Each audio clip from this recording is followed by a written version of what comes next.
Encerrando o nosso bloco de sermão, é bom a gente lembrar que o sermão expositivo tem suas ideias básicas extraídas de uma passagem ou de um texto mais longo, que é interpretado em relação a um assunto. Enquanto o sermão textual é construído a partir de um versículo ou um pequeno trecho bíblico, e o sermão temático é construído a partir de um tema. O sermão expositivo é construído a partir do texto e do seu contexto. O expositor não põe nada no texto, ele apenas extrai dele. Tanto as divisões quanto as subdivisões são oriundas das circunstâncias do texto. Enquanto o sermão textual se limita a 1 ou 2 versículos, o expositivo pode abranger a vida de um profeta e utilizar todo o livro para extrair divisões e subdivisões da ideia central. O pregador estuda bem um texto e seu contexto. Por exemplo, Mateus 24, nós falamos aqui, enumera as ideias mais fortes do texto, descobre o pensamento principal que determina a ideia central, a forma da volta de Jesus, sendo que as ideias mais fortes vão formar as divisões da ideia central. Uma volta visível, versículo 27, uma volta repentina, versículo 42 a 44, e uma volta gloriosa, versículos 30 e 31. E aí, vamos pegar aqui um sermão que eu preguei algumas vezes, e se você me acompanhar na internet, vai ver esse sermão sendo pregado com temas diferentes em alguns outros lugares por aí, né? Essa é a vantagem de ser pregador itinerante, né? Porque você prega o mesmo sermão várias vezes, mas quando é na mesma igreja sempre tem um irmão que anota, né? Então, seguindo aqui e tem irmão que não gosta de comida requentada não. E aí, vindo para cá, o tema, né, foi prepare-se mais para mostrar as grandezas de Deus, baseado em Efésios 6, versículos 10 a 18. E aí, a gente faz como introdução uma recapitulação de Efésios, capítulo 1 a 3. Deus fez coisas maravilhosas por nós, é o aspecto doutrinário, é a fundamentação para a gente viver a vida cristã. Deus exige de nós uma conduta por causa do que Ele fez em nós. Capítulo 4, versículo 1 até o capítulo 6, versículo 9, indica que a gente precisa viver dignamente a vocação. E Deus avisa que existe oposição a nós para que não vivamos os sonhos de Deus para as nossas vidas. Versículo 10 em diante. E então vem o primeiro ponto. Prepare-se mais para mostrar as grandezas de Deus como um campeão, um cara que já venceu. Versículos 10 a 13. Versículos 10 e 11, garantindo-se somente em Deus. Lembra? Vistam-se finalmente, ou seja, depois de tudo que eu falei, finalmente fortaleçam-se no Senhor e no seu forte poder. Vistam toda a armadura de Deus para poderem ficar firmes contra as ciladas do diabo. Ou seja, vista-se totalmente das armas espirituais e desenvolva as virtudes de Deus no viver diário. E aí a gente aplica no primeiro ponto: assuma que você não tem condições de agradar a Deus em si mesmo, sem deixar de assumir sua responsabilidade como cristão. Só esse ponto já seria um sermão e daria para eu falar 1h30, mas aqui já aplicou, fechou. Versículo 12, lembra, prepare-se mais para mostrar as grandezas de Deus como um campeão. Versículo 12, lutando contra a mentalidade do mundo, pois a nossa luta não é contra seres humanos, mas contra os poderes e autoridades, contra os dominadores deste mundo de trevas, contra as forças espirituais do mal nas regiões celestiais. Como é que a gente faz isso? Combatendo causas além de efeitos. A gente não luta contra carne e sangue, a gente luta contra quem usa a carne e sangue, lutando contra inimigos inteligentes e organizados, que Paulo chama de poderes, autoridades, dominadores de um mundo em trevas e forças espirituais do mal. Aí a aplicação desse ponto: mantenha-se consciente dos seus verdadeiros inimigos, que lutam contra o bom propósito ou beneplácito de Deus para a humanidade. Seguindo, versículo 13, equipando-se com todas as armas de Deus disponíveis para nós. Por isso, vistam toda a armadura de Deus. Para quê? para que possam resistir no dia mau e permanecer inabaláveis depois de terem feito tudo. Então, equipe-se com todas as armas disponíveis para nós, para resistir atentamente no dia mau, e o dia mau não diz quando chega, você tem que estar pronto para ele. 2, para permanecer inabalável diante das astutas ciladas do diabo. É o tal do canto da sereia. Parece, mas não é. Lembra do Denorex? Com exceção da Mariana, acho que todo mundo aqui, né, a Janaína acho que não deve ter pegado isso também não. Denorex, parece, mas não é. Então, é importante você estar atento à questão das armadilhas. E aí, a dica: aproveite a vantagem espiritual que Deus nos dá em Cristo e recorra ao único poder que vence os nossos verdadeiros inimigos. Seu estudo: o diabo já arrastou um monte de gente que sabe mais do que você. Sua capacidade: o diabo já arrastou muita mais gente do que você pode imaginar que sabia e que tinha condições melhores do que você. E aí, sua espiritualidade: o diabo já derrubou, já arrastou gente muito mais consagrada do que você. Sua experiência: o diabo já jantou gente muito mais experiente do que você. Então, fortaleça-se no Senhor e na força do seu poder. Na humildade, você ganha mais. E aí, o segundo ponto, a gente falou dos subpontos dentro do primeiro ponto. Prepare-se mais para mostrar as grandezas de Deus vencendo o mal. E aí está no versículo 14 a 18. Assim, mantenham-se firmes, cingindo-se com o cinto da verdade, vestindo a couraça da justiça e tendo os pés calçados com a prontidão do evangelho da paz. Além disso, usem o escudo da fé, com o qual vocês poderão apagar todas as setas inflamadas do maligno. Usem o capacete da salvação e a espada do Espírito, que é a palavra de Deus. Orem no Espírito em todas as ocasiões, com toda oração e súplica. Tendo isso em mente, estejam atentos e perseverem na oração por todos os santos. E aí, subponto 1, seguro com a verdade. O cinto oferecia a sensação de segurança, dava firmeza aos movimentos, prendendo sua roupa rente ao corpo, evitando acidente, tombo e segurando a espada. Já viu aquela pessoa que bota aquela beca de batismo para fazer peça e tropeça? Por quê? Ela não está cingida. E aí, 2, resguardado por um bom caráter. Lembra? Vestindo a couraça da justiça. Quer fosse de lona, de metal, de couro, de malhas entrelaçadas de ferro, de ossos, o couro, a couraça, servia para a proteção dos órgãos vitais. Então percebe que o sermão expositivo te faz pesquisar os comentários. Você não vai só no versículo. Eu fui em comentário bíblico porque eu não tinha como saber isso aqui para falar para você. E aí nisso, ainda nesse ponto, o subponto: fomos justificados pela fé. A justificação forense: Deus decretou que você é justo, mas precisamos viver como filhos da luz. A justiça experimental ou experiencial: eu correspondo. Eu sou filho, mas vou viver como filho. Não é porque eu sou filho que vou viver como um bastardo. E aí nisso, terceiro ponto: protegido pelo Evangelho. Versículo 15: o calçado era uma bota leve que deixava os dedos dos pés livres, com tiras amarradas na canela, cuja sola era cravejada de pregos, possibilitava a agilidade sem perder a segurança. Então a preparação no Evangelho da Paz nos protege dos deslizes. Até que ponto eu estou preparado com o Evangelho? Até que ponto eu vivo o Evangelho? Até que ponto o Evangelho é a minha vida? Porque aí quando vier alguém para tentar me desequilibrar, é como o vídeo que eu fiz sobre a questão do especial de Natal do Porta dos Fundos no Netflix. O problema da igreja no Brasil é o Porta dos Fundos zombando de Jesus. O problema da igreja perseguida lá no Oriente é gente sendo queimada, presa, picotada, degolada, estuprada e um monte de coisa. Então, o que eu posso fazer? É simples: eu não acesso Netflix, eu não entro, eu não assisto, eu não dou ibope, né? Em vez de fazer propaganda deles para tudo quanto é canto. E aí eu não sei se deu para perceber que assim, como eu posso fazer? Eles fazem piada com Jesus.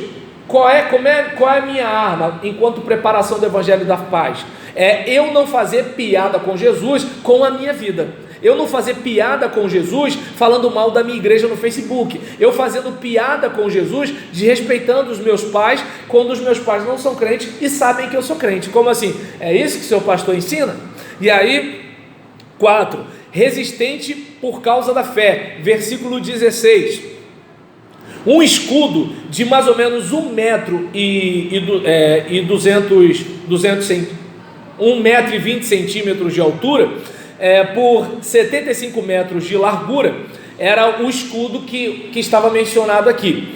Protegia o guerreiro agachado dos dardos, cujas pontas de metal eram envolvidas por estopa ou similar, embebidas em breu ou outro combustível, que além de ferirem causando dor e perfuração, ainda incendiavam.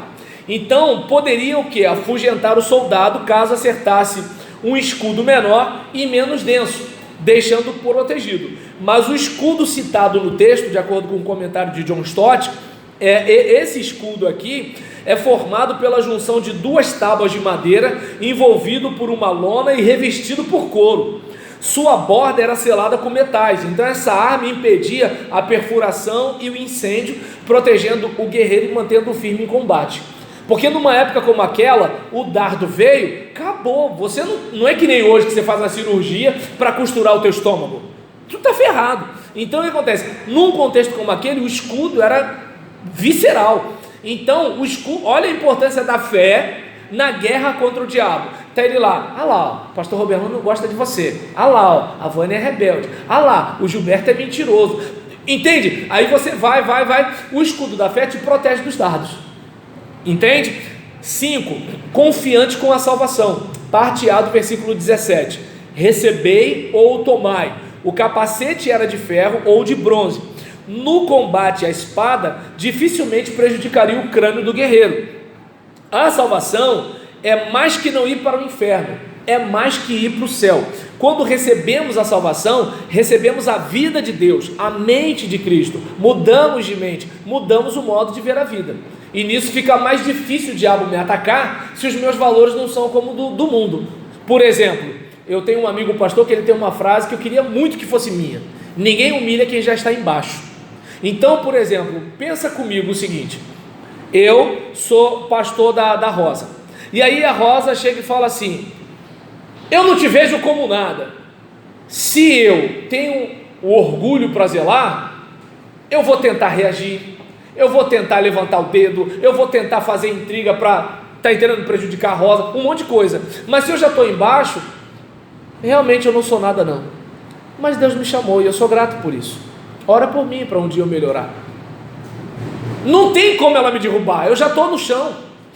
Mas isso porque os meus valores não são iguais aos valores da mentalidade competitiva de mercado que a gente tem na sociedade, que faz a gente ficar disputando o horário nobre no domingo à noite, que faz a gente querer ser alguma coisa e que quando o pastor não menciona o nome da gente, a gente fica sentido. Então eu não sei se dá para perceber que assim, como eu já estou embaixo, ninguém me humilha, mas isso só acontece porque eu recebi o capacete da salvação. Agora, se eu não estou com a minha mente protegida, a minha mente é igual a das outras pessoas. Por isso que eu tenho que ser transformado, quer dizer, eu tenho que me transformar pela renovação do meu entendimento, né? Então, não é Deus quem vai me transformar, sou eu que vou me transformar, expondo a minha mente para a palavra, por causa dessa mente diferente que eu tenho em Cristo Jesus. E aí, o ponto 6, versículo 17, parte B: combativo na palavra. Uma espada curta e leve, enquanto o escudo é aquele grandão, a espada é uma pequenininha, porque não é aquele negócio tipo, aquele negócio da Idade Média, é uma espada curta para você ter um confronto perto, né? E aí, é você ou o cara. Então, para quê? Um confronto próximo, né? Uma batalha bem renhida. Jesus não invocou Satanás, Jesus não marcou território, Jesus não proclamou palavra de vitória. Jesus só respondeu com está escrito. Agora, como é que eu vou falar está escrito se eu não lembro do que está escrito? Então a gente percebe que essa espada aqui não é minha, eu tenho que lembrar disso na hora de pregar, ela é do Espírito, né? Eu tenho que aprender a manejá-la, mas ela não é minha. Então, Jesus, ele fez o quê? Mas você não é Deus, você não é filho de Deus e tal. Está escrito, está escrito, está escrito, está escrito, está escrito. Se Jesus fez o está escrito, por que eu vou ficar de samba-lelê na frente do diabo? Pelo amor de Deus, né? Então, B, a espada é do Espírito, direcionada pelo Espírito. Ela não está aqui para eu atender os meus próprios interesses. Eu tenho que lembrar disso na hora que eu for pregar. De repente, é como, por exemplo, eu tive uma experiência muito legal, né? Eu preguei numa igreja e aí eu tinha falado que, brincando que nem eu faço com vocês aqui, e aí nisso eu tinha pregado, e aí eu falei o negócio, e como eu prego contra comportamento, então sempre tem alguém devendo, né? Não é por mal, sempre tem alguém devendo, até eu, né? E aí nesse caso eu preguei o negócio, aí eu falei, quero deixar claro, irmãos, Deus não me revelou nada, eu sou batista, meu fogo é baixo. Aí teve gente que riu e tudo tal. Aí quando eu fui pregar de novo nessa igreja, um irmão me parou no estacionamento e falou que ficou triste, porque eu zombei dos pentecostais. Eu falei assim, não irmão, não zombei dos pentecostais, eu zombei de mim. Pelo contrário, eu botei o pentecostal lá em cima como o cara que fala com Deus, e eu sou o cara que precisa ficar de estudo bíblico, porque Deus não fala diretamente comigo. Eu me zoei, mas não consegui convencer o irmão. Isso eu chegando no estacionamento para pregar, né? Mas, e detalhe, eu não esperava, porque era uma igreja que eu estava visitando. E a tentação? E a pressão? Como é que você prega? Entende? Então, peraí, a espada é do Espírito. Eu não tenho que falar nada para esse irmão. Eu não tenho que me dirigir em nada para ele. Eu tenho que pregar o que eu preparei para pregar, vou expor o que eu tenho que expor, e vida que segue. E aí o que acontece? Pedir perdão a ele 2 vezes, né? Pedir perdão a ele pelo que eu fiz e perdão pelo que eu ia fazer, porque eu sabia que eu ia desagradá-lo de novo. Mas assim, eu falei, irmão, esse sou eu, entende? E aí o que acontece? Por incrível que pareça, terminou o culto, ele veio, me cumprimentou, pediu perdão e falou que dessa vez Deus falou profundo com ele através da pregação. E vamos embora, né? E aí nesse caso, lembra o que eu falei? A espada é do Espírito, ela não é do Roberlan. Roberlan não está lá para se defender com a espada do Espírito, ele está lá para lutar a batalha espiritual com o poder do Espírito, só. E aí, por último, né, o 7º ponto, versículo 18, como soldados pedindo direção e socorro ao centurião, na dependência de Deus, né, a gente tem que estar nessa postura. E os soldados, enquanto se vestiam, diz o comentário do John Stott, eles se vestiam reunidos, fazendo preces aos deuses, para que os deuses os abençoassem. Quando deixamos de orar, deixamos de acreditar, como diz o pastor Luiz Saião, porque a oração é uma demonstração de dependência, né? E aí, oremos no Espírito, em todas as circunstâncias, de várias formas, com todas as forças, por todos os santos. Então você percebe que o versículo 18 dá um sermão textual, entende? E aí a gente fecha o sermão, né, dizendo, prepare-se mais, porque é guerra, né? Prepare-se mais para mostrar as grandezas de Deus, garantindo-se somente em Deus. Lembra que o diabo já jantou um monte, lutando contra a mentalidade do mundo, né? O mundo está aí, e a mentalidade é que é o problema. Não é se um cara usa piercing ou alargador, essa é a mentalidade da mentira, da covardia e um monte de coisa, se isso entrou, né? E aí nisso, a mentalidade do mundo, como é que você faz? Equipando-se com todas as armas de Deus disponíveis. Lembra? Espírito, verdade, justiça, evangelho, salvação, né? De modo, né, que nós possamos estar vencendo o mal a cada passo seguro com a verdade, resguardado por um bom caráter, protegido pelo evangelho, resistente por causa da fé, confiante com a salvação e combativo na palavra, na dependência de Deus, né? E quando eu até falei aqui sobre o escudo da fé e o dardo inflamado do maligno, eu não me toquei no seguinte, que uma das coisas que o diabo vai fazer é atacar você nas tribulações da vida, e é justamente você trazendo a memória que pode lhe dar esperança, que vai te proteger desses dados inflamados. É aquele caso, já fui moço, hoje sou velho, mas nunca vi um justo mendigar o pão, né? O Senhor é só o escudo de todos aqueles que nele confiam, né? Então, ele me elevará sobre uma rocha, e a minha cabeça ele exaltará. Ainda que eu ande por um vale sombrio e mortal, não vou temer mal algum, porque ele está comigo. Mesmo que eu passe pelos rios, as águas não me submergirão. Mesmo que eu passe pelo fogo, as chamas não arderão em mim. Olha a importância do escudo da fé, né? Desculpa fazer isso, mas eu deixei isso passar. Então, que a gente possa estar observando isso aí. E depois disso, né, é a aplicação dizendo o seguinte: olha, gente, vamos embora? Quem vem, quem toma essa decisão, e assim a gente encerra a nossa fala, né, sobre a questão do sermão. Eu espero que de alguma forma, né, aquela nossa caminhada desde agosto para cá tenha contribuído para a gente perceber que assim, o sermão, ele é a cereja do bolo, ele é a ponta do iceberg. Ele é a soma de um monte de coisas que você foi pesquisando para conhecer a Bíblia, para interpretar a Bíblia, para conhecer de doutrina, de teologia, para você não falar abobrinha na hora que você estiver lendo um texto bíblico. Amém? Então, que Deus assim nos abençoe. Passa a palavra para o Edinaldo, ele está aí? Não. Meu irmão, o que vai fazer?